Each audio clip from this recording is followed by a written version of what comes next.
की सोच रखिए। समझदार व्यक्ति वो नहीं जो ईंट का जवाब पत्थर से दे।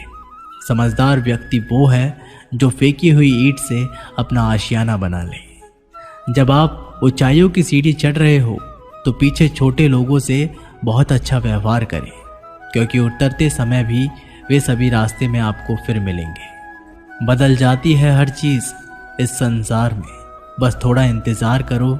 किसी का दिल बदलेगा तो किसी के दिन बदलेंगे। ईश्वर कहते हैं तुम किसी का कुछ मत बिगाड़ना, मैं तुम्हारा कुछ बिगड़ने नहीं दूंगा। जीवन में अगर खुश रहना है तो स्वयं को एक शांत सरोवर की तरह बनाए, जिसमें कोई अंगार भी फेंके तो खुद ब खुद ठंडा हो जाए।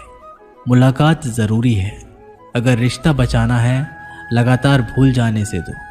पौधे भी सूख जाते हैं, अपनी नज़र हमेशा उस चीज़ पर रखो जिससे तुम पाना चाहते हो, उस पर नहीं।